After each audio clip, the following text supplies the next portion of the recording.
ஊராட்சி ஒன்றிய நடுநிலைப்பள்ளி நாகலூர் பள்ளியில கீவளூர் ஒன்றியத்துல பட்டதாரி ஆசிரியராக பணியாற்றி வருகிறேன். தமிழ் வகுப்பை பொறுத்தவரையிலையும் 6ஆம் வகுப்பு, 8ஆம் வகுப்பு, 10ஆம் வகுப்பு நான் பார்ப்பேன். தனலட்சுமி டீச்சர் 7, 9 வகுப்புகள் பார்ப்பாங்க. நம்ம சில விஷயங்களை முன்னாடியே சொல்லிடுறோம். இப்போ நம்ம சிலபஸ் என்னன்னு பார்த்துப்போம். தமிழ் டெட்ல தமிழ் பாடத்தை பொறுத்தவரையிலையும் குறைந்தபட்சம் நம்ம ஒரு 20 மதிப்பெண் எடுக்கணும். வெற்றிக்கு நம்ம அருகில போகணும் அல்லது ஒரு 100 மதிப்பெண்ணை தாண்டணும் அப்படின்னா தமிழ்ல ஒரு 20 மதிப்பெண் நமக்கு கண்டிப்பா தேவை. லாங்குவேஜ் ரெண்டுலையுமே 20 மதிப்பெண் இருந்தால்தான் நம்ம ஒரு 100 மதிப்பெண்ணை நெருங்கலாம். 90, 100 மதிப்பெண்ணா நான் பழைய சிஸ்டத்துல சொல்றேன். அது சாத்தியமானா ரொம்ப எளிது.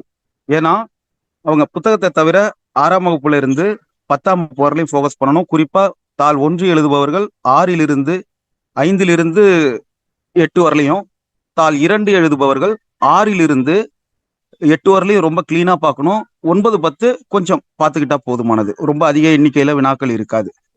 அதே போல ஏன் இது இடைநிலை ஆசிரியர் தாள் 1 அவங்க ஏன் 6, 7, 8 வகுப்புகள் படிக்கணும் அப்படின்னா, நம்ம ஏற்கனவே திறன் வகுப்புகள்லையோ அல்லது எண்ணும் எழுத்து வகுப்புகள்லையோ நம்ம இதை கேள்விப்பட்டிருப்போம். பெஞ்ச் மார்க்குங்கிற வார்த்தை கேள்விப்பட்டிருப்போம்.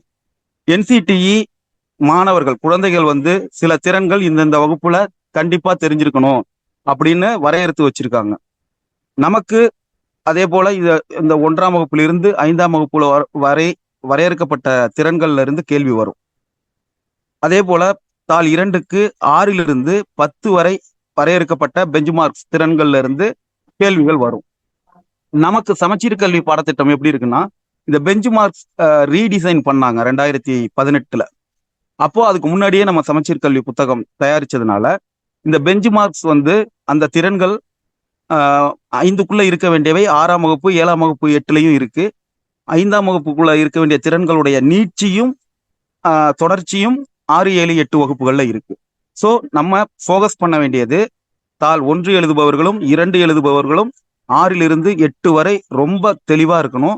9, 10 ஓரளவு தெளிவா இருக்கணும். ஏன்னா அதுல இருந்து ஒரு பெரிய மதிப்பெண்களை நம்ம எதிர்பார்க்க முடியாது. தாள் 1ல, தாள் 2ல 10 மதிப்பெண்ணுக்கு இணையாக நம்ம எதிர்பார்க்கலாம். 20 மதிப்பெண் 6 to 8ல இருந்து வரும். 10 மதிப்பெண்கள் 9, 10ஆம் வகுப்புகள்ல இருந்து வரும்.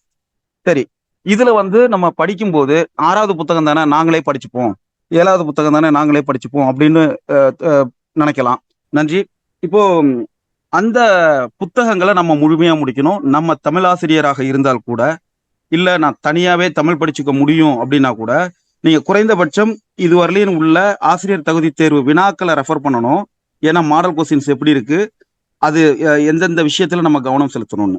அதே போல நம்ம 6 to 8 புத்தகத்தை நான் தனியா படிச்சுக்கிறேன் அப்படின்னு சொன்னீங்கன்னாலும், அதுக்கு முன்னாடி இதுவரையிலும் நடந்த ஆசிரியர் தேர்வு வினாக்களினுடைய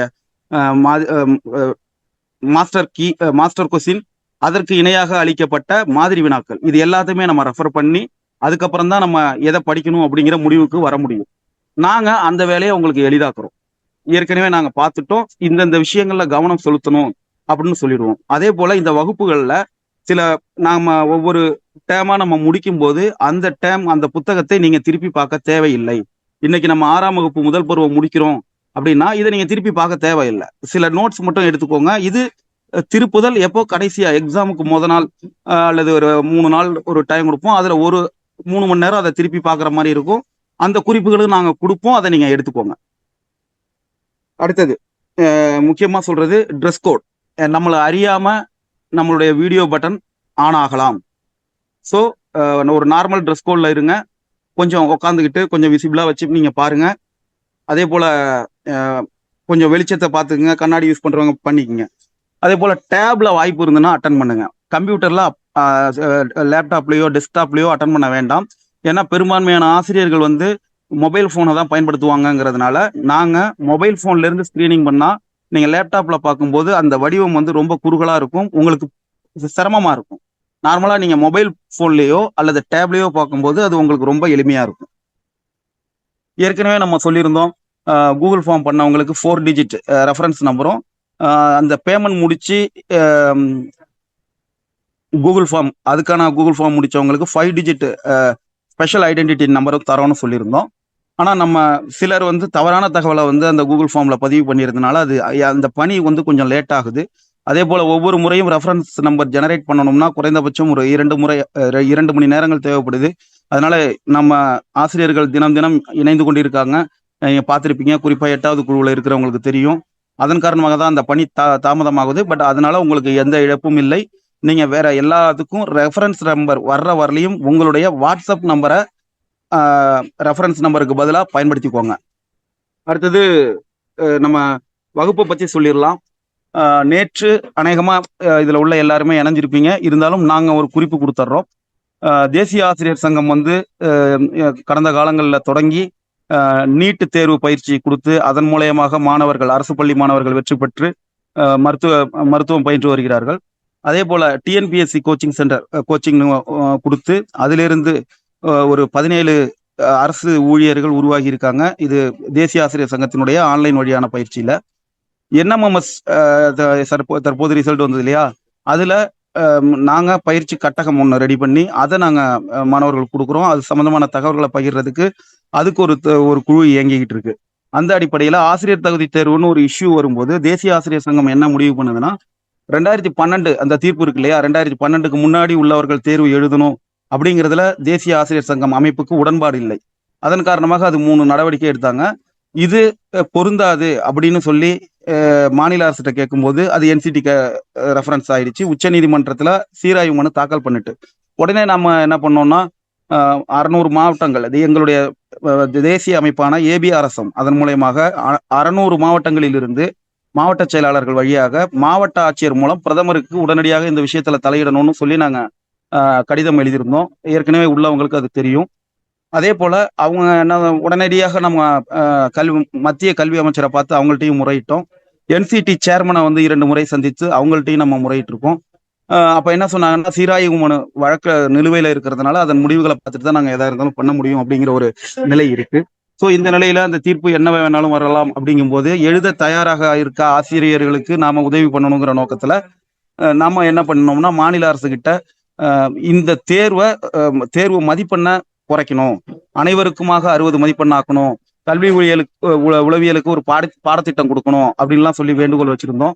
அதுக்கு அடுத்ததா ஆசிரியர் தகுதி தேர்வு உடனடியாக அறிவிக்க சொல்லியும் நம்ம கேட்டிருந்தோம். அதுல நமக்கு பணி அனுபவத்திற்கு மதிப்பெண்கள் கொடுக்கறது அந்த மாதிரி கோரிக்கைகளும் வச்சிருந்தோம். நம்முடைய பெரும்பாலான கோரிக்கைகள் ஏற்கப்பட்டது. அதன் அடிப்படையில தான் இன்றைய இப்போதைய தேர்வு அறிவிக்கப்பட்டிருக்கிறது. இயல் 1ல கவிதை பேழை அப்படிங்கிற தலைப்புல செய்யுள் ஒண்ணு கொடுத்திருக்காங்க. இன்பத்தமிழ் பாரதிதாசன் எழுதிய ஒரு செய்யுள் கொடுத்திருக்காங்க. இதுல நம்ம பார்க்க வேண்டியது என்னன்னா, குறிப்பா தமிழ் பாடத்தை பொறுத்தவரை ஒவ்வொரு வரியும் முக்கியம். ஏன்னா இந்த வகுப்புல நடந்துகிட்டு இருக்கும்போது நான் ஒரு வரியை குறிப்பிடுறேன். அது நீங்க எதிர்பார்க்காத ஒரு கேள்வி அதுல இருந்து வந்துச்சு. இப்போ இதுல நம்ம எப்படி கேள்வி வரும்னு பாத்தீங்கன்னா, இந்த பாடல் நம்ம ஒரு முறை முழுமையா வாசிச்சிடுங்க, ஒரு முறை முழுமையாக வாசிச்சுக்குங்க. இப்பயே இதை முடிச்சிடலாம். ஏன்னா இல்லாட்டினா நீங்க இன்னொரு வாட்டி எடுக்கணும். இப்பயே முடிச்சிருவோம். இதை ஒரு முறை வாசிங்க. ஒரு நிமிடம் நேரம் எடுத்துப்போம். நன்றி. இப்ப அடுத்தது முதல்ல ஒரு செய்யுள் நம்ம பார்க்க போறோம்னா, முதல்ல பார்க்க வேண்டியது அந்த நூலாசிரியர் பற்றிய நூல் வெளிங்கிற தலைப்புல கொடுக்கப்பட்டிருக்கக்கூடிய வரிகள். நம்ம வெரி ஃபர்ஸ்ட் பார்க்க வேண்டியது அதுதான். ஆனால் புத்தகத்துல முதல் பக்கங்கிறதுல நம்ம அதுல ஆரம்பிச்சோம். இனி நம்ம இப்படி ஆரம்பிக்க மாட்டோம், நூல் வெளியில தான் தொடங்குவோம். இந்த பாடலை எழுதினவர் பெயர் வந்து இயற்பெயர் சுப்புரத்தினம். இது நம்ம எல்லாருக்குமே தெரியும். ஆனால் அவங்க எழுதின புரட்சிகரமான கருத்துக்கள், இந்த விஷயங்கள்லாம் இருக்கு இல்லையா, இதுல இருந்து நமக்கு கேள்விகள் வரலாம். ஏற்கனவே வந்திருக்கு. அதே போல புரட்சி கவி பாரதிதாசன், இது நமக்கு தெரியும். பாவேந்தர், அதுவும் நமக்கு தெரியும். ஆனால் இந்த கவிதை எதிலிருந்து வந்தது, எந்த தலைப்பின் கீழே இடம்பெற்றிருக்கு அப்படின்னு கேட்பாங்க. உதாரணத்துக்கு பாரதிதாசன் கவிதைகள்ங்கிற நூல்ல இருக்கு, அது தமிழ்ங்கிற தலைப்புல இருக்கு.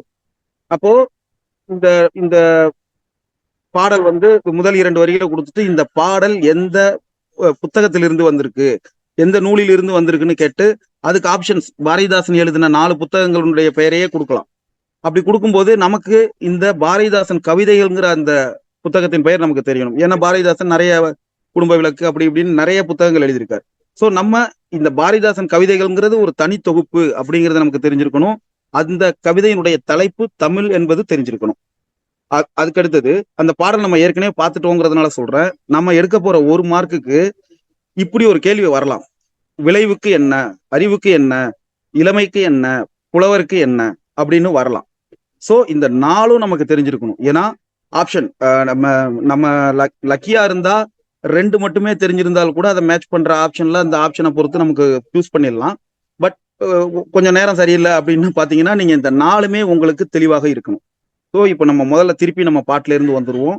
இதை குறிச்சுக்கோங்க. புத்தகங்கள் இல்லாதவர்கள் இதை குறித்துக் கொள்ளுங்கள். உயிருக்கு நேர், விளைவுக்கு நீர்,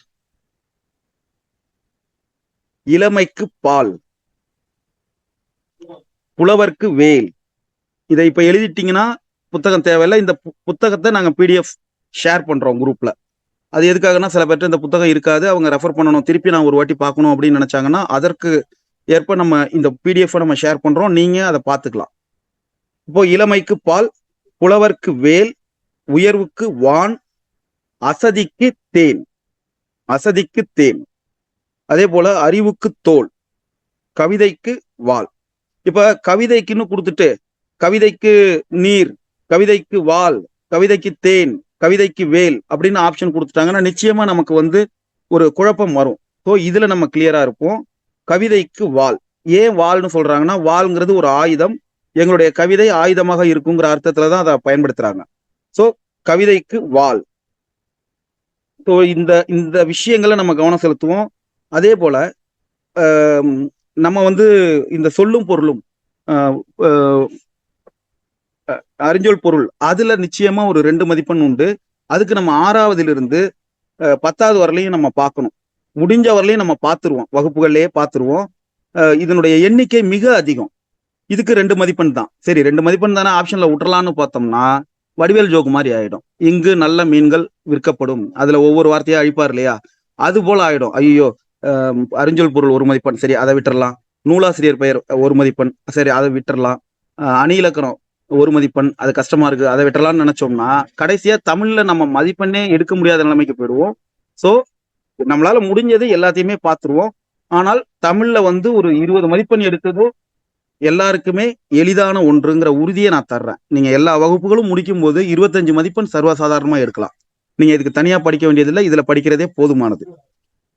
இப்போ நிருமித்த அப்படின்னா உருவாக்கிய அப்படின்னு அர்த்தம். விளைவு வளர்ச்சி நமக்கு தெரியும். சமூகம் மக்கள் குழு நமக்கு தெரியும். அசதி சோர்வு நமக்கு தெரியும். ஓகே, இப்போ இந்த போயத்தை பொறுத்தவரையிலையும் நம்ம செய்யுளை பொறுத்தவரையிலையும் நம்ம முடிச்சிட்டோம். இந்த பொருள்ல பாத்தீங்கன்னா எதற்காக அந்த வார்த்தைகளை பயன்படுத்துறாங்க அப்படிங்கிற விஷயங்கள் இருக்கு. எங்கள் உயிருக்கு இணையானது, தமிழுக்கு நிலவு என்ற பெயர், எங்கள் வளர்ச்சி சமூகத்தின் வளர்ச்சிக்கு அடிப்படையான நீர், மனம் எங்கள் வாழ்வுக்காக உருவாக்கப்பட்ட ஊர், இளமைக்கு காரணமான பால் போன்றது. அதே போல புகழ் மிகுந்த புலவர்களுக்கு கூர்மையான வேல் போன்ற கருவி. அதே போல உயர்வுக்கு எல்லையாக வானம் போன்றியது, வானம் போன்றது. இப்போ உயர்வுக்கு வான் அப்படின்னு சொன்னோம்னா நமக்கு அந்த வரியை நம்ம புரிஞ்சுக்க தெரியாது. சோ புரிஞ்சுக்கிறது சிரமமா இருக்கும். பாடலின் பொருளை பார்க்கும்போது உயர்வுக்கு அப்படின்னா இந்த வரி நமக்கு இந்த ஒரு வரியை நம்ம படிச்சிருக்கோம்னா ஓகே உயர்வு வான் அப்படின்னு நம்ம மேட்ச் பண்ணிட முடியும். இதுல ஒண்ணு தெரிஞ்சாலே நம்ம அதை வச்சுக்கிட்டு நம்ம ஆப்ஷன்ல 3வது இடத்துல உள்ளதுக்கு 4வது இடத்துல உள்ள வானம், மூணாவது இடத்துல உயர்வுன்னு இருக்கு, ஆப்ஷன்ல 4வது இடத்துல வானம்னு இருக்கு அப்படின்னா நம்ம பொறுத்துக்க மேட்ச் பண்ணும்போது 3க்கு நேரா இந்த 4ங்கிற நம்பர் இருக்கிறத நம்ம ஈஸியா டிக் பண்ணிட முடியும். ஒருவேளை அதுல 2 இருந்ததுன்னா இன்னொன்னு நம்ம தெரிஞ்சிருக்க வேண்டிய கட்டாயம் உருவாகும். சோ அதனால எல்லாத்தையுமே நம்ம தெரிஞ்சுப்போம். அறிவுக்கு துணை கொடுக்கும் தோல். ஏன் தோல்னு சொல்றாங்கன்னா துணை கொடுக்கும் தோல். அதே போல வைரம் போன்ற உறுதிமிக்க வாள். இதை நம்ம படிச்சுக்கிறோம். இப்போ நம்ம இந்த பாட்டு முடிஞ்சிட்டு இந்த தமிழே உயிரே வணக்கம் தாய் பிள்ளை உறவம்மா எனக்கும், இது காசி ஆனந்தன் எழுதினது. இதை நம்ம தெரிஞ்சுக்கிறோம். இப்ப நம்ம இந்த இதுவரையிலும் நடத்திட்டோம். இதுல நம்ம ஒரு எவாலுவேஷன் வச்சுக்கலாம். நம்ம சும்மா தெரிஞ்சுப்போம் என்னவா இருக்குன்னு நீங்க முடிவு பண்ணுங்க. ஓரளவு நமக்கு தெரிஞ்சிடும்.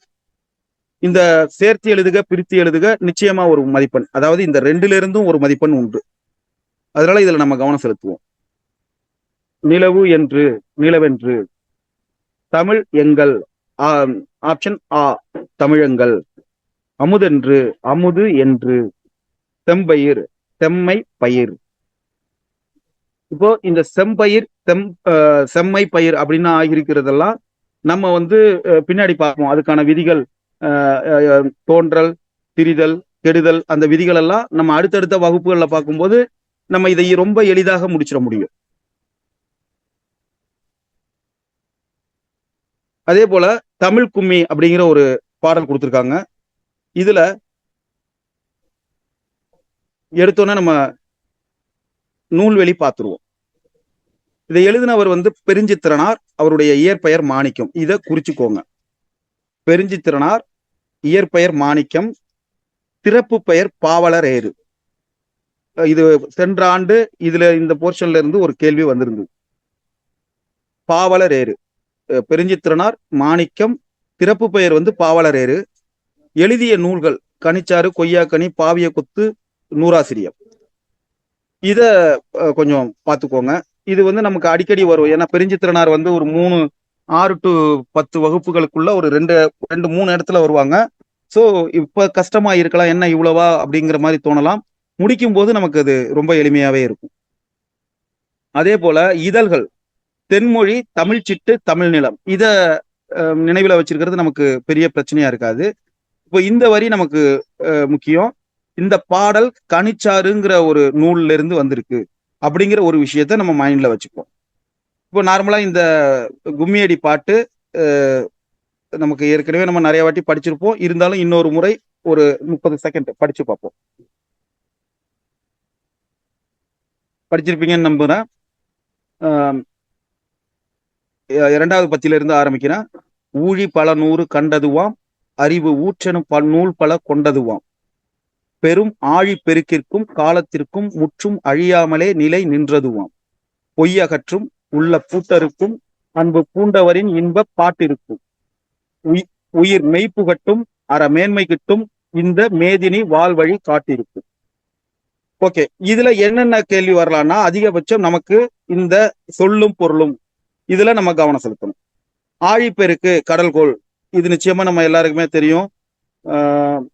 ரொம்ப பெரிய விஷயம், நமக்கு அனுபவிச்சிருக்கோம். மேதினி உலகம், இத ஞாபகம் வச்சுக்கோங்க. மேதினி உலகம்ங்கிறது ரொம்ப பின்னாடி நம்ம பார்ப்போம், அடிக்கடி வரக்கூடிய ஒரு வார்த்தை இது. அதே போல ஊழி காலம் அப்படின்லாம் சொல்லுவாங்க. நீண்டதொரு காலப்பகுதி. ஆக்சுவலா நம்ம ஊழிங்கிறத ஒரு தவறான அர்த்தத்துல புரிஞ்சுக்கிட்டு இருப்போம். ஊழின்னா ஒரு நீண்டதொரு காலப்பகுதியை குறிப்பிடுற சொல்லுதான் ஊழி. உள்ள பூட்டு அப்படின்னா உள்ளத்துக்கு பூட்டு போட்டு அதை எதையுமே தெரிஞ்சுக்காம இருக்காங்க அப்படிங்கிற ஒரு அர்த்தம். இதை நம்ம நினைவுல வச்சுப்போம். இப்ப நம்ம பாடலை பார்த்துட்டோம். பாடலின் பொருளை ஒரு முறை பார்த்துருவோம்.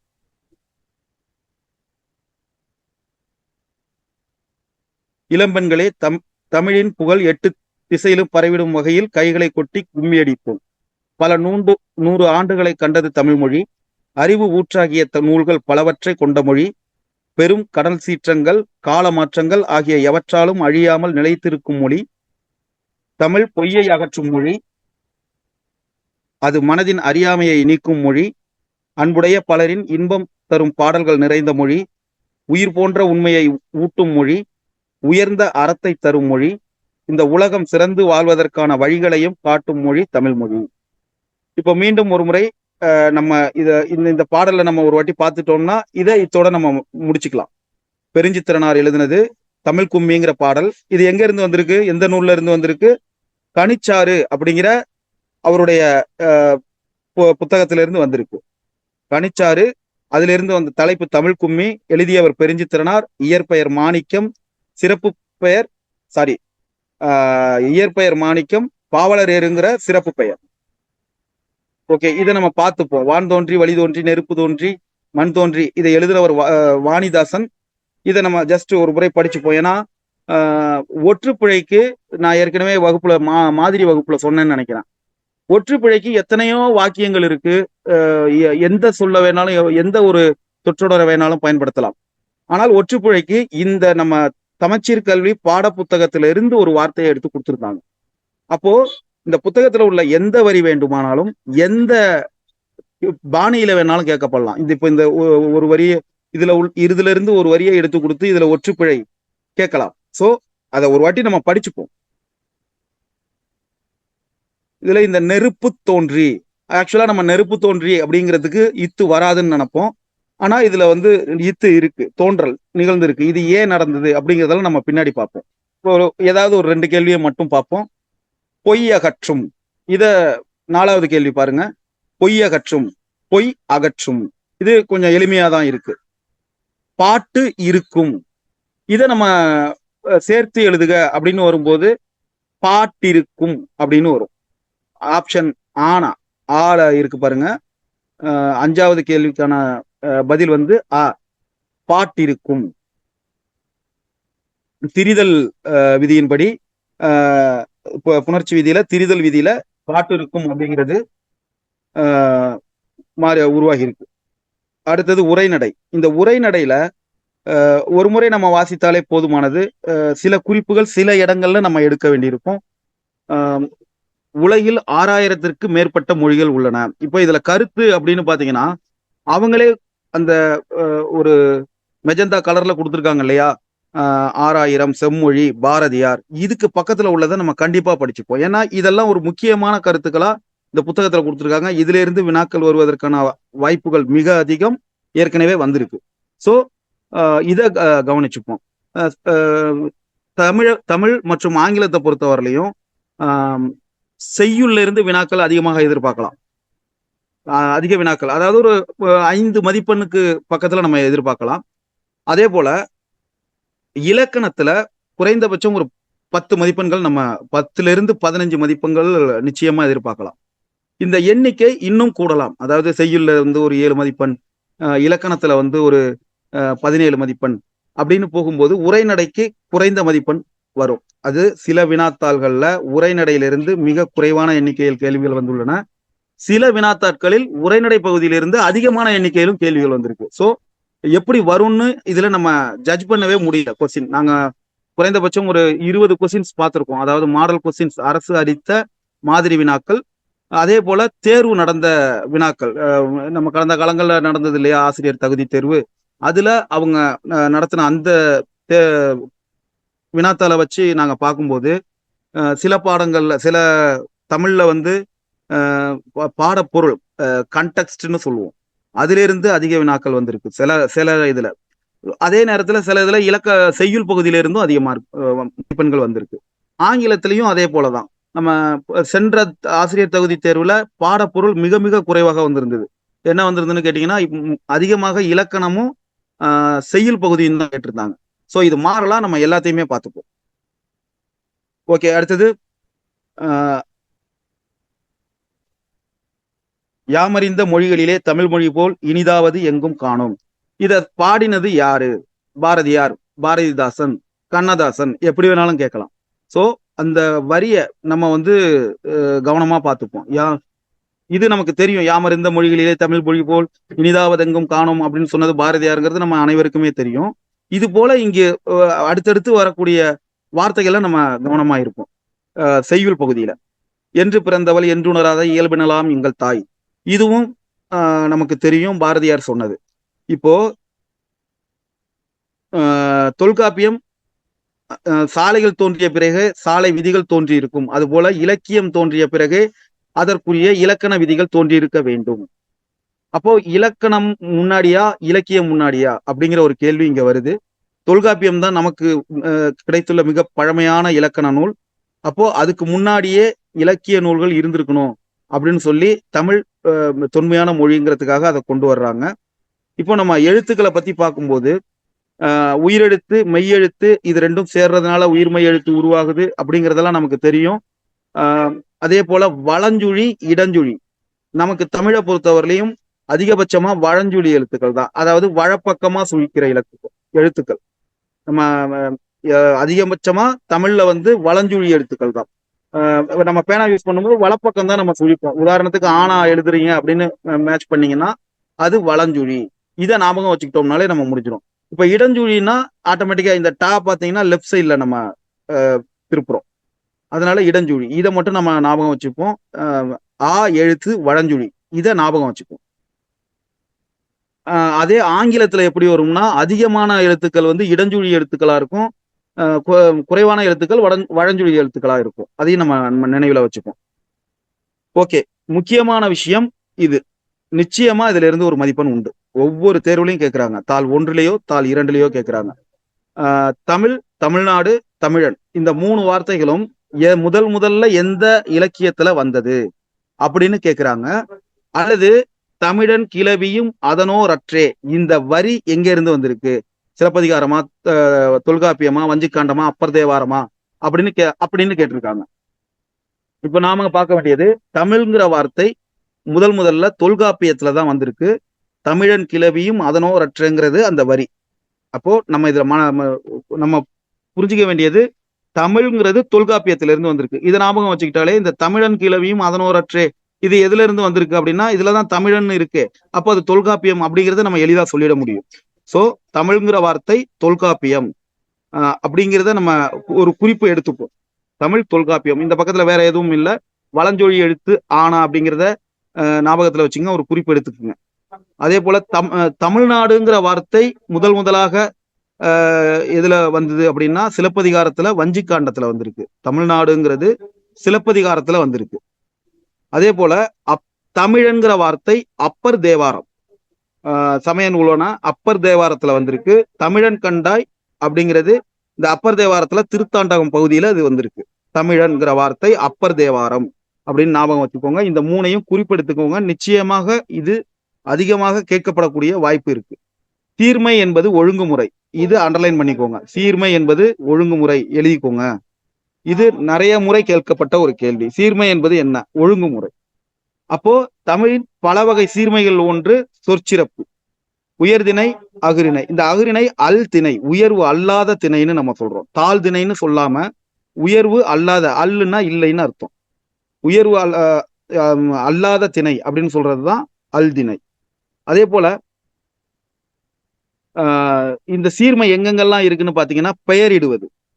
பாகல் காய் அப்படின்னு சொல்றோம். பாகு அல் காய், அதாவது அது பாகுன்னா இனிப்பு, பாகற்காய கசப்பு காய்னு சொல்லாம பாகு அல் காய், இனிப்பு அற்ற காய்னு சொல்றாங்க. சோ இது ஒரு சீர்மை நம்ம மொழியில. இத வந்து நம்ம அடுத்தடுத்த வகுப்புகள்ல வந்து இன்னும் விரிவா நம்ம பார்ப்போம். மங்கள சொற்கள் அப்படிங்கறதெல்லாம் வரும் இல்லையா, அதுல நிறைய பார்ப்போம். அதே போல இலக்கண நூல்கள், தொல்காப்பியம், நன்னூல், அதை நம்ம குறிச்சுப்போம், நமக்கு தெரியும். சங்க இலக்கியங்கள்ல நிறைய இருக்கு, நம்ம பின்னாடி பார்க்க போறோம். அறநூல்கள், திருக்குறள், நாலடியார், காப்பியங்கள், சிலப்பதிகாரம், மணிமேகலை, இதையும் நம்ம மீண்டும் மீண்டும் இந்த பாடங்களை நம்ம பார்த்துக்கிட்டே தான் வந்துகிட்டு இருப்போம். சார் இதான் 6வதுல வருது, 7வதுல வருது, 8வதுல வருது, நம்ம ஒட்டுமொத்தமா 10வதுலயே பார்த்துக்கலாமே, ஏன் நம்ம 6வது புக் உட்காந்து படிக்கணும்? இந்த தகவல் எல்லாமே அதுல இருக்கே அப்படின்னா இருக்கு. பட் இதுல உள்ள உதாரணங்கள், அதுல கொடுத்திருக்கக்கூடிய வாக்கியங்கள் அதுல இருக்காது. நமக்கு கேள்வி எதுல இருந்து வரும்னா கான்செப்ட்ல இருந்து வந்துட்டுனா பிரச்சனை கிடையாது, அந்த திறன்ல இருந்து வந்துட்டுனா பிரச்சனை கிடையாது. பட் அந்த கண்டென்ட் என்னவோ அதுல இருந்து வந்துட்டுன்னு வச்சுக்கோங்க, நம்ம கொஞ்சம் தடுமாற வேண்டியிருக்கும். ஸோ நம்ம அந்த கண்டென்ட் என்னென்னலாம் கொடுத்துருக்காங்களோ அதெல்லாம் நம்ம பார்த்துப்போம். அதே போல பூவின் 7 நிலைகள், அது நம்ம பின்னாடி எல்லாம் வருது, அதை நம்ம பார்த்துப்போம். அதே போல மாங்கிற சொல்லு வந்து ஒரு சொல் பழமொழி, அதுக்கு வந்து இத்தனை பொருள்கள் இருக்கு. மரம், விலங்கு, பெரிய, திருமகள், அழகு, அறிவு, அளவு, அழைத்தல், துகள், மேன்மை, வயல், வண்டு, இதெல்லாம் மாங்கிற சொல்லுக்கு இருக்கு. இதை நம்ம சும்மா இதை ஒன்ஸ் படிச்சாலே போதுமானது. இதுல இருந்து நம்ம பெரிய அளவுல நம்ம வினாவை எதிர்பார்க்க தேவையில்லை. ஆனா இந்த கீழே கொடுத்துருக்காங்க இல்லையா, தாவர இலைப்பெயர்கள், இதுல இருந்து பல முறை கேள்விகள் வந்திருக்கு. இப்ப உதாரணத்துக்கு நீங்களே யோசிச்சு பாருங்க, வரகுக்கு என்ன இலைப்பெயர்? நீங்களே யோசிச்சு பாருங்க. கரெக்டா சொல்லிட்டீங்கன்னா சந்தோஷம், நாம இப்ப ஆன் பண்ணி டிஸ்கஸ் பண்ண முடியாது. கோரைக்கு என்ன? தாழைக்கு என்ன? நீங்களே யோசிங்க. கமுகு முக்கியமா என்ன? இத பார்த்துக்கிட்டுருங்க. ஏதாவது நமக்கு தெரியுதான்னு பாருங்க. இப்ப பாருங்க, ஆள், அரசு, மா, பலா, வாழை, இவைதான் இலை. அகத்திக்கீரை, பசலைக்கீரை, முருங்கைக்கீரை, இது நமக்கு சொல் வழக்குல இருக்கு, நமக்கு தெரியும். அருகம்புல், கோரைப்புல் நமக்கு தெரியும். நெல், தாள், இந்த இடத்துல நம்ம கவனமா இருக்கணும். நெல் தாள், வரகு தாள், மல்லித்தழை. நம்ம கொசுரா கேட்கறது நிறைய வாட்டி கடையில கேட்டிருப்போம், கொஞ்சம் மல்லித்தழை கொடுங்கன்ட்டு. ஸோ மல்லி வந்தா தழை, அதை நம்ம ஞாபகம் வச்சுக்கிறோம். சப்பாத்தி கள்ளி மடல், தாழை மடல், கிராமத்துல உள்ளவங்க அதிகமா பயன்படுத்துற வார்த்தை தான் இது. சப்பாத்தி கள்ளி மடல், தாழை மடல். கரும்பு தோகை, நாணல் தோகை. இது நம்ம இதுக்கு முன்னாடி கரும்புக்கு தோகைன்னு தெரியும், நாணலுக்கு தோகை இருக்குங்கிறது நமக்கு இப்ப தெரிஞ்சுக்கிற ஒரு வாய்ப்பு. அதை நம்ம தெரிஞ்சுப்போம். நம்ம பலருக்கு தெரிஞ்சிருக்கலாம், தெரியாதவங்க இதை அண்டர்லைன் பண்ணிக்கோங்க. இதை நிச்சயமா இதுல இருந்து கேள்வி வருவதற்கான வாய்ப்பு உள்ளது. என்ன சார் எல்லாத்துல இருந்தும் வரும்னு சொல்றீங்க அப்படின்னு கேட்டீங்கன்னா, இல்ல, இதுல இருந்து இந்த பகுதியில இருந்து நிச்சயமா வருவதற்கான வாய்ப்பு உண்டு. இதை படிச்சுக்கோங்க. அதாவது மரபு பெயர்கள்னு சொல்லுவோம் இல்லையா, அந்த பகுதியில இது இந்த பாடத்துல மட்டும் இல்ல, இது தொடர்ச்சியா ஒவ்வொரு புத்தகத்திலையும் 6வது 3 பருவங்கள், 7வது 3 பருவங்கள், 8வது புத்தகம், 9வது 10வது எல்லாத்துலயுமே இந்த மரபு பெயர்கள் இருக்கும். அதை நம்ம நினைவில் கொள்வோம். ஓகே, இதை அநேகமா முடிச்சிருப்பீங்கன்னு நினைக்கிறேன். கமுகுக்கு கூந்தல், பாக்கு கூந்தல், இதை கொஞ்சம் நினைவில் கொள்ளுங்க. கமுகு வந்து நமக்கு அடிக்கடி அடுத்தடுத்த வகுப்புகள்ல வரும். கமுகு கூந்தல், நம்ம பாக்கு மட்டைன்னு சொல்லிட்டு இருப்போம். ஆக்சுவலா பாக்கு மட்டைங்கிறதா நமக்கு தெரியும். பட் கமுகு பாக்குங்கிற பாக்கு மரம் வந்து கமுகு மரம்னு நம்ம தமிழ்ல சொல்றோம். அதுக்கு கூந்தல் தான். ஓகே, தமிழுக்கு முத்தமிழ் நமக்கு தெரியும். இயல்மொழி, இயல் தமிழ், இசைத்தமிழ், நாடகத்தமிழ், இந்த 3 நமக்கு தெரியும், ஏற்கனவே பார்த்திருப்போம். தமிழ்ல முத்தமிழ் இருக்கு, இயல் தமிழ், இசைத்தமிழ், நாடகத்தமிழ். அதே போல செய்யுள், கவிதை, புதுக்கவிதை, துலிப்பா. இந்த துலிப்பான்னா ஹைக்கூ. ஸோ அந்த இலக்கிய வடிவங்கள் புதுசு புதுசா மாறிக்கிட்டே இருக்கு அப்படின்னு சொல்றாங்க. அதே போல உரைநடை வடிவங்கள் வந்து கட்டுரை, புதினம், சிறுகதை. இந்த செய்யுள், கவிதை, புதுக்கவிதை, துளிப்பா, கட்டுரை, புதினம், சிறுகதை, இது எல்லாமே இயல் தமிழ்ல தான் வரும். இசை தமிழ்ங்கிறது பாடலா உள்ளது. அதே போல தற்போது அறிவியல் தமிழ், கணினி தமிழ், இது வந்து புதுசா சமீப காலத்துல வளர்ச்சியினால ஏற்பட்டது.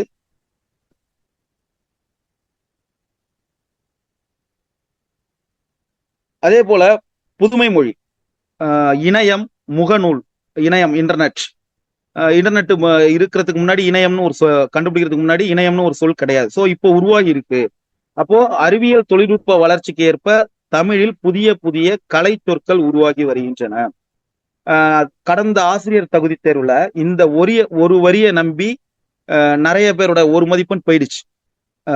என்னன்னா, கேட்டிருந்த கேள்வி, தமிழில் சொற்களஞ்சிய பெருக்கத்திற்கு காரணமான சொற்கள் எது அப்படின்னு ஆப்ஷன்ல கலை சொற்கள், இணை சொற்கள், இன்னொரு 2 சொற்கள் ஏதோ ஒன்று கொடுத்துருந்தாங்க. ஆக்சுவலா அதுக்கு விடை வந்து இணை சொற்கள். இது வந்து 9ஆம் வகுப்புல இருக்குன்னு நினைக்கிறேன். நிச்சயமா அதை பார்ப்போம், அப்பயும் இதை ஞாபகப்படுத்துறேன்.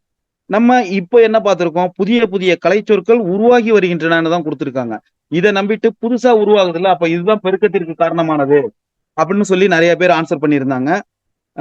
மன்னிச்சுக்கோங்க, இன்னைக்கு வந்து ஆக்சுவலா நான் மொபைல் டேட்டாவில் தான் இருக்கேன். நாளையில இருந்து நான் பிஎஸ்என்எல் டேட்டாவில் நான் கனெக்ட் ஆகிடுறேன். அதனாலதான் இந்த கால்ஸ் வந்துகிட்டு இருக்கு. இணையம், முகநூல், ஃபேஸ்புக், புலனம், வாட்ஸ்அப், குரல் தேடல், வாய்ஸ் சர்ச்சிங், தேடுபொறி, ப்ரௌசர், செயலி, ஆப், தொடுதிரை, டச் ஸ்கிரீன், இதெல்லாம் நம்ம வந்து இதெல்லாம் கண்டுபிடிக்கப்பட்டதுனால உருவான புதிய சொற்கள். இதை நம்ம ஞாபகத்துல வச்சுப்போம். சமூக ஊடகங்கள், செய்தித்தாள், வானொலி, தொலைக்காட்சி, இந்த 3லயும் பயன்படத்தக்க மொழியாக தமிழ் மொழி இருக்கு அப்படின்னு சொல்லியிருக்காங்க. அதே போல உலகில வந்து எழுத்து வடிவம் இல்லாத மொழிகள் நிறைய இருக்கு, இந்தியாவிலையும் இருக்கு. அதனுடைய எண்ணிக்கை அடுத்த வகுப்புகள்ல நம்ம பார்ப்போம். தமிழ் வரி வடிவ எழுத்துக்கள் வந்து அறிவியல் தொழில்நுட்பத்துல பயன்படுத்துறதுக்கும் ஏற்றதாக இருக்கு. அப்போ அது ஒரு மொழியை கணினியில பயன்படுத்தணும்னா அது எண்களின் அடிப்படையில வடிவமைக்கப்பட வேணும். ஆனா அவை வந்து தமிழ் கணினி மொழி வடிவத்துக்கு ஏற்ற நுட்பமான வடிவத்தையும் பெற்றிருக்குன்னு. ஆக்சுவலா தமிழ் ஃபாண்ட் டைப்பிங் வந்து ரொம்ப கஷ்டமான ஒரு விஷயம்தான். ஆனா நம்ம இதை நம்ம புக்ல கொடுத்துருக்கிறது, இதை நம்ம ஏத்துக்கணும். எண்களின் அடிப்படையில் வடிவமைக்கப்பட்டதுனால இது வந்து தொல்காப்பியம், நன்னூல் ஆகியவை வந்து நம்ம படிப்பதற்காக எழுதப்பட்டது. நம்ம எழுதுவதற்காக எழுதப்பட்டது. கணினிக்கு நம்ம பயன்படுத்துறதுக்கு இது சாத்தியமில்லாத மொழின்னு சொல்லிக்கிட்டு இருந்தாங்க. ஆனா இப்போ அது சாத்தியமாயிருக்கு.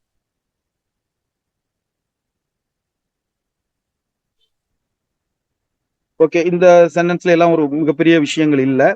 இப்போ 2000 ஆண்டுகளாக வழக்கில் இருக்கும் தமிழ் சொற்கள். நான் ஏற்கனவே சொன்னேன், இந்த சொல் வந்து எதுல முதல்ல வந்துச்சு அப்படின்னு நம்ம கேட்டிருந்தோம். இதுல இருந்து ஒரு மதிப்பெண் வந்துரும் அப்படின்னு உறுதியா நம்ம சொல்லியிருந்தோம். நீங்களும் ஜாலியா அந்த 3 வார்த்தையை மட்டும் தமிழ், தமிழன், தமிழ்நாடுன்னு அதை நோட் பண்ணிட்டு 1 மார்க் கன்ஃபார்ம்னு நினைச்சிருப்பீங்க. அதோட தொடர்ச்சி தான் இந்த சொற்கள். நான் வந்து உங்களை இப்படி பயமுறுத்துறதுக்காக சொல்லல. இத படிங்க. இத தொடர்பு படுத்தி படிங்க. அதாவது குறுந்தொகை, அதை வந்து ஒரு குறு அப்படின்னா ஒரு சின்ன பொந்து அப்படிங்கிற ஒரு ஞாபகத்துல வச்சுக்கோங்க. இந்த குறுந்தொகையில வர்ற விஷயங்களை எல்லாம் பாருங்க. பொந்துக்குள்ள என்ன போகும்? ஊர்வன போகும். குறுந்தொகைன்னு பாத்தீங்கன்னா பாம்பு ஊர்வன. குறுந்தொகையில திருப்பி வர்றது என்ன? முதலை ஊர்வன. அடுத்து குறுந்தொகை எங்க இருக்கு? மீன். அதால நடக்க முடியாது. ஊர்வன கணக்கிலேயே வச்சுக்கோங்க. சோ இப்படி ஒரு ஏதாவது ஒரு விஷயம் பண்ணாதான் நம்ம அதுல ஞாபகம் வச்சுக்க முடியும். அதே போல தொல்காப்பியம் அப்படிங்கிறதுல ஊ வரிசையில வர்ற வார்த்தைகள் கொஞ்சம் அதிகமா இருக்கும். உலகம், ஊர், உயிர், இந்த 3மே எதுல வருதுன்னா தொல்காப்பியத்துல வருது. சார் மேல வந்து உழவர் நற்றிணைன்னு இருக்கு அப்படின்னா, உழவர்னா நல்லவர் அப்படின்னு ஏதாவது ஒரு ஞாபகம் வச்சுக்கோங்க. வேற வழி இல்லை. இது அத்தனையும் நம்ம மனப்பாடம் பண்றது சாத்தியம் இல்லாதது. ஸோ இதுக்கு ஏதாவது ஒரு கீவேர்டு வச்சுக்கோங்க. இப்போ பாம்பு, முதலை, மீன், இது எல்லாமே குறுந்தொகை. உலகம், ஊர், உயிர் தொல்காப்பியம். ஆனா உழவர் நல்லவர், அப்போ நற்றிணை. அதே போல செல், ஒழி, முடி, இது 3ம் தொல்காப்பியம். புகழ். இந்த இந்த என்ன சொல்றது, வெர்பு, வினை சொற்கள். இந்த வினை சொற்களா வந்திருக்கிறது எத்தனை வந்திருக்குன்னு பாருங்க. மொத்தம் 5 சொற்கள் வந்திருக்கு. அதுல செல், ஒழி, முடி. இப்போ செய்ங்கிறது குறுந்தொகையில வந்துருது. பார்ங்கிறது பெரும்பானாற்றுப்படை. பார் பெரும்பானாற்றுப்படை. இந்த பாவை தொடர்பு படுத்திக்கோங்க. 2 பா இருக்கு. பார்ங்கிறது அதுல வந்துடும். அது மாதிரி கொஞ்சம் தொடர்பு படுத்திக்கங்க. இந்த புக் நாங்க போடுறோம். இந்த பக்கத்துல நீங்க கண்டிப்பா கவனம் செலுத்தணும். இது பிளஸ் அந்த தமிழன், தமிழ், தமிழ்நாடு, இதுல கவனம் செலுத்தினீங்கன்னா நிச்சயமா ஒரு மதிப்பெண் உண்டு. அது தாள் 1லயோ தாள் 2லயோ உண்டு. அதுக்காக தான் மீண்டும் மீண்டும் சொல்றோம், இதுல கவனம் செலுத்துங்க. வேணும்னா இப்போ ஒரு ஸ்கிரீன்ஷாட் எடுத்துக்கோங்க. இத ஒரு ஸ்கிரீன்ஷாட் எடுக்கிறதுனா எடுத்துக்கோங்க.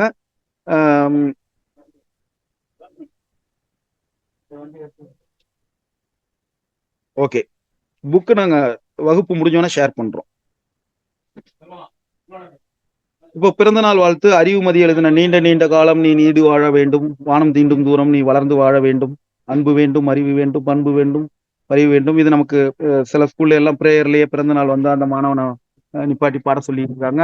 நம்ம பல பேருக்கு இது மனநமாகிவிட்ட பாடல். இதை ஒரு முறை படிச்சுக்கோங்க. ஆனால் எனக்கு தெரிந்து இந்த கேள்வியில, இந்த பகுதியில இருந்து கேள்வி வந்ததில்லை, இதுவரையிலும் வந்ததில்லை. இருந்தாலும் நம்ம ஏன் அந்த ஆப்ஷனை எடுக்கணும்? ஒரு முறை இதை படிச்சுக்கோங்க. அடுத்தது, தொன்மை என்ற சொல்லின் பொருள் என்ன? தொன்மைனா என்ன? நமக்கு தெரியும், பழமை. தீர்மை வருமா? வராது. இடப்புறம் அப்படிங்கிற சொல்ல பிரிக்கும் போது என்ன வரும்? ஆக்சுவலா நமக்கு என்னன்னா இடது புறம் அப்படிங்கிறத நம்ம ஐடியாவா இருந்திருக்கும்.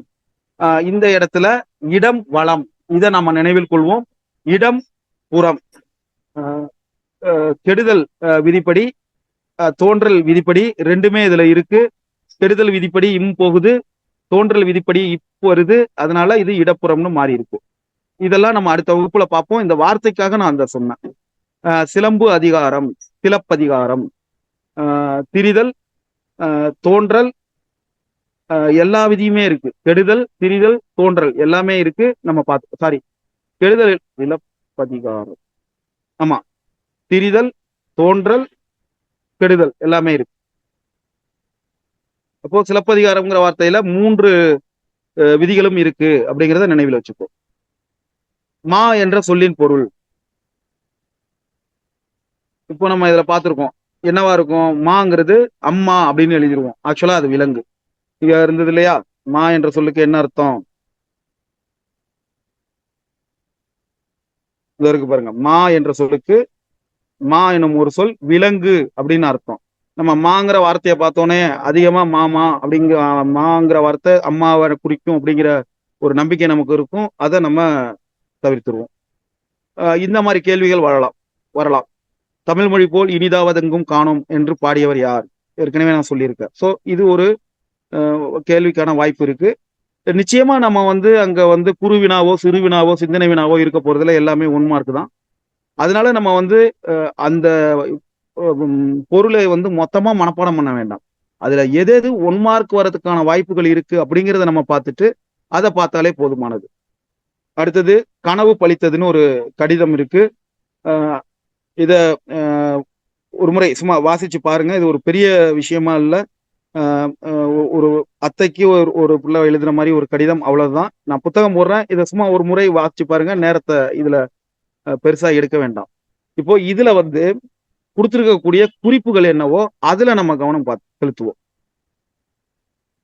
ஓரறிவு முதல் ஆறறிவு வரை வகைப்படுத்தி உள்ளனர். இது நமக்கு தெரியும்.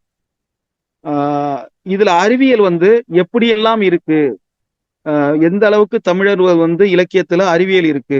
அதாவது கடல் நீர் ஆவியாகி மேகமாகும், மேகம் குளிர்ந்து மழையாகும். இத வந்து எதுல குறிப்பிட்டிருக்காங்கன்னா முல்லைப்பாட்டு, பரிபாடல், திருக்குறள், கார்நாற்பது, திருப்பாவை இந்த நூல்கள்ல குறிப்பிட்டிருக்காங்க. அப்போ திரவ பொருள்களை எவ்வளவு அழித்தினாலும் அதனுடைய அளவை சுருக்க முடியாது என்ற அறிவியல் கருத்து எங்க இருக்குன்னா ஔவையார் பாடல்ல வந்திருக்கு. ஆழ அமைக்கி முகினும் ஆழ்கடல் நீர் தான் நாழி முகவாது நாள் தாழி. இப்போ ஔவையார் சொன்னது வந்து திரவ பொருட்களை பத்தி சொல்லியிருக்காங்க. இதை நம்ம குறிப்புகள் எடுத்துப்போம்.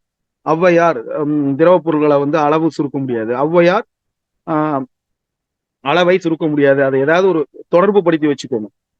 அதே போல போர்க்களத்துல மார்பில் புண்படுவது வந்து ஊசியால் தைத்த செய்தி வந்து 10 சுறாமீன் தாக்கியதால் ஏற்பட்ட புண்ணை நரம்பினால் தைத்த செய்தி நச்சினை. இது ரெண்டும் ஞாபகத்துல வச்சுக்கோங்க. சுறாமீன் தாக்குனது தைத்த செய்தி நச்சினை.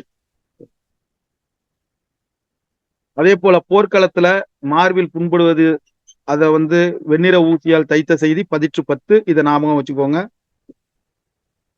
அந்த இருக்கு இல்லையா, நெடு வெல்லூசி எதிர்புறம் இருக்கு பாருங்க. நெடு வெல்லூசி நெடுவசி பரந்த வடு. இந்த வடுங்கிற வார்த்தை பார்த்தோன்னே நம்ம காயம் அப்படிங்கிற வார்த்தை நம்ம ஞாபகத்துல வச்சுக்கணும். இப்போ உருவத்தில் அருகில் உள்ள தொலைவில் உள்ள பொருளை வந்து அருகில் தோன்ற செய்யுங்கிறது கலிலியோ அவர் வந்து அந்த டெலஸ்கோப் கண்டுபிடிச்சது. ஆனா இது திருவள்ளுவ மாலைன்னா கபிலர் எழுதிய நூல்லே இருக்கு. திருவள்ளுவ மாலை இந்த இருக்கு இல்லையா, திணையளவு போதா சிறுபுல் நீர் நீண்ட பனையளவு காட்டும். திருவள்ளுவ மாலையில இது வருது. அதே போல கோட்சுரா எரிந்தன் சுருங்கிய நரம்பின் முடி முதிர் பரதவர். நற்றினையில வரக்கூடிய விஷயம் ஞாபகம் வச்சுக்கோங்க. நற்றினை இந்த நரம்புங்கிற வார்த்தையை ஞாபகம் வச்சுக்கோங்க. ஏன்னா அதுல வந்து முக்கியமானது நரம்பு வைத்து தைத்த அந்த மருத்துவம்னு தான் சொல்றாங்க. சோ நரம்பு நச்சினை அப்படி ஞாபகம் வச்சுக்கோங்க. பரந்த வடு 10 ஞாபகம் வச்சுக்கோங்க. இப்போ நம்ம இல்ல நீர், நிலம், தீ, வழி, அந்த 5 விஷயங்களை பத்தி தொல்காப்பியத்துல வந்திருக்கு அப்படிங்கிற ஒரு விஷயத்த இந்த வரியை நம்ம படிக்கும் போதே தெரிஞ்சிருது. இதை ஞாபகம் வச்சுக்கோங்க. அதே போல தமிழில் பயின்ற அறிவியல் அறிஞர்கள் ஆப்பாஜே அப்துல் கலாம், மயில்சாமி அண்ணாதுரை அவர்கள், டாக்டர் கை சிவன் அவர்கள். இதுல அப்துல் கலாம் அவர்களை பத்தி நம்ம நிறைய முறை படிச்சிருக்கோம். தமிழ்ல படிச்சாங்க கதை நம்ம பாட புத்தகத்திலே இருக்கு. இவங்க 2 பேர் அதை ஞாபகம். அதே போல இந்த இயல் 1ல இதோட நம்ம இன்னைக்கு முடிச்சுப்போம்.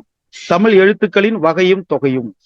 இப்போ இலக்கண வகைகள் மொத்தம் எத்தனை இருக்கு? 5 வகைகள் இருக்கு. எழுத்து இலக்கணம், சொல்லிலக்கணம், பொருள் இலக்கணம், யாப்பு இலக்கணம், அணி இலக்கணம். அப்போ எழுத்துங்கிறது என்ன?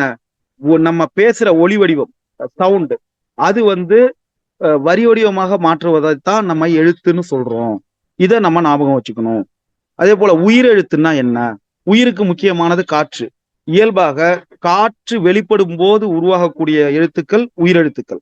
வாயை திறத்தல், உதடுகளை விரித்தல், உதடுகளை குவித்தல் ஆகிய செயல்களால ஆ முதல் அவ் வரை நம்ம காற்று இயல்பா உடல்ல இருந்து வெளிப்படும் போது நம்ம உயிரை கொடுத்து அப்படின்னு அர்த்தத்துல எடுத்துக்கலாம். நம்ம உயிரான வழியை நம்ம வெளியில விடுறதுனால கிடைக்கக்கூடிய எழுத்துங்கிறதுனால உயிரெழுத்துன்னு சொல்லுவாங்க. அதே போல குறுகி ஒலித்தல், நீண்டு ஒலித்தல் நமக்கு தெரியும். குறில் நெடில் உயிரெழுத்துல 5 குறில் 7 நெடில். இது நம்ம அனைவருமே நமக்கு தெரியும். இருந்தாலும் இன்னொரு முறை பார்த்துப்போம். அ இ உ ஏ ஓ. இது குறில். ஐ வந்து நெடில். இதை ஞாபகம் வச்சா மற்றது நமக்கு தெரிஞ்சிடும். இந்த விளக்கமா கொடுத்துருக்காங்க பாருங்க. அதே போல மாத்திரை.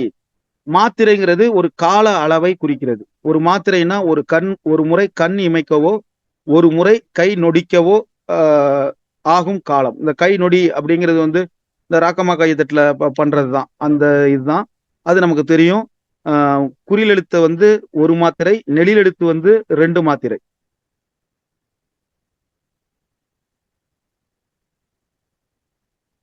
அடுத்தது மெய்யெழுத்துக்கள். மெய்யெழுத்துக்கள்ங்கிறது உடம்பு அப்படின்னு ஒரு அர்த்தம் பொருள்படும். இது உடல் இயக்கத்தின் பங்கு முக்கியமானது. ஏன்னா நம்ம உடல் ரொம்ப தசைகள் வந்து ரொம்ப சிரமப்படும் போது பிறக்கிற எழுத்துக்கள் வந்து வல்லினம். அதே போல ரொம்ப மென்மையா இருக்கும்போது பிறக்கிற எழுத்துக்கள் வந்து மெல்லினம். இது ரெண்டுக்கும் இடையேயான முயற்சியை நம்ம உடல் கொடுக்கும்போது பிறக்கிற எழுத்துக்கள் இடையினம். மெய்யெழுத்துக்கள் ஒலிக்கக்கூடிய கால அளவு வந்து அரை மாத்திரை அளவு. இதை நம்ம நினைவுல வச்சுப்போம். கசட தபர, ஞஞன ஞமன, எரட வழல இது நமக்கு படிச்சிருக்கோம், நமக்கு தெரியும். அதே போல இந்த கசட தபர இதெல்லாம் வன்மையாக ஒலிக்குது. நம்ம உடல் இயக்கமும் வன்மையாக இருக்கு. ஞஞன யமன மென்மையா ஒலிக்குது. ஏன்னா நம்ம உடல் மென்மையா அதுல இயங்குறதுனால அந்த எழுத்துக்களும் மென்மையா ஒலிக்குது. அதே போல எரள வழல வன்மையாகவும் இல்லாமல் மென்மையாகவும் இல்லாமல் இரண்டுக்கும் இடைப்பட்டு ஒலிக்கின்றன. இதை நம்ம நினைவுல வச்சுப்போம். அதே போல உயிர்மை. மெய்யெழுத்து உயிரெழுத்து சேர்றதுனால உயிர்மை 216 எழுத்து நமக்கு தெரியும். இதுல ரெண்டா பிரிக்கிறோம். உயிர்மை குறில், உயிர்மை நெடில். இது நமக்கு தெரியும். அதே போல ஆயுத எழுத்துக்கு வந்து அரை மாத்திரை காலம். அது நமக்கு பலருக்கு தெரிஞ்சிருக்கலாம். இப்ப 4ஆம் தமிழ் பார்த்து இந்த புத்தகங்களை பார்த்து 20 வருஷம் ஆகுது. இப்பதான் இது நினைவுக்கு வருது. ஆயுத எழுத்து, தனி எழுத்து, இதுக்கு வந்து நிறைய பெயர்கள் இருக்கு. இதை நம்ம அடுத்தடுத்த வகுப்புகள்ல பார்ப்போம். அதே போல இந்த மாத்திரை அளவு இது இருக்கு இல்லையா, கபிலர் 1 1 1 அரை 3 மாத்திரை அப்படிங்கிறது. இது வந்து ஒரே ஒரு மாதிரி வினாவுல மட்டும் நான் பார்த்ததாக நினைவு. இது இந்த சொல்லுல வந்து எத்தனை மாத்திரை அளவு அப்படிங்கிறத ஒரு மாதிரி வினாவுல மட்டும்தான் நான் பார்த்திருக்கேன். இருந்தாலும் நமக்கு இதை பார்க்கும்போது தெரியும். கான்னா குறில், பி குறில், ல குறில், இர் சாரி இரு வந்து மெய்யெழுத்துக்கு வந்து அரை மாத்திரை அப்படிங்கிறதுனால தெரியும். க பி ல எல்லாம் உயிர்மை. உயிர்மைக்கு ஒரு எழுத்து உயிர்மை குறில். அதனால ஒவ்வொரு மதிப்பெண். ஒவ்வொரு மாத்திரை. இரு வந்து மெய்யெழுத்து, அதுக்கு அரை மாத்திரை. ஸோ கூட்டும் போது 3 மாத்திரை அப்படிங்கிறது தெரிஞ்சிருது.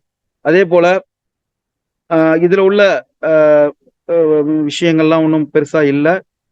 ஓகே, இந்த வார்த்தைகளை நம்ம ஏற்கனவே பார்த்துட்டோம். இன்னொரு முறை பார்த்துப்போம். வலஞ்சுழி கிளாக் வைஸ், இணையம் இன்டர்நெட், தேடுபொறி சர்ச் இன்ஜின், முகநூல் பேஸ்புக், புலனம் வாட்ஸ்அப்.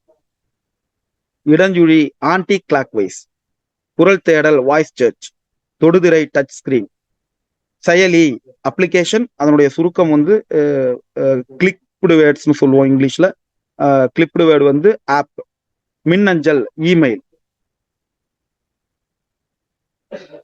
அவ்வளவுதான். இந்த முதல் யூனிட் முடிஞ்சுது.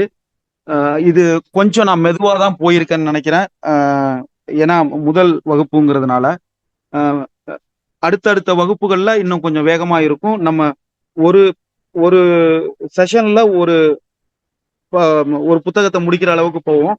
6, 7 அந்த மாதிரி வச்சுப்போம். 8ல வந்து ரொம்ப நேரம் எடுக்கும். ஒரு 12, 15 கிளாஸ்ல போன முறை நாங்க வந்து ஓரளவு தமிழ் பகுதியை நிறைவாகவே முடிச்சிட்டோம். கடந்த 2025 நவம்பர்ல நடந்த எங்களுடைய தேசிய ஆசிரியர் சங்கத்தின் ஆசிரியர் தகுதி தேர்வு வகுப்புகள்ல தமிழ், ஆங்கிலம் 12 வகுப்புகளை முழுமையா எடுத்து முடிச்சு ஒரு ரிவிஷனும் பண்ணோம். காரணம் கொஞ்சம் வேகமா நாங்க போனோம். அதுக்கு எல்லாருக்குமே ஏற்புடையதா இருந்தது.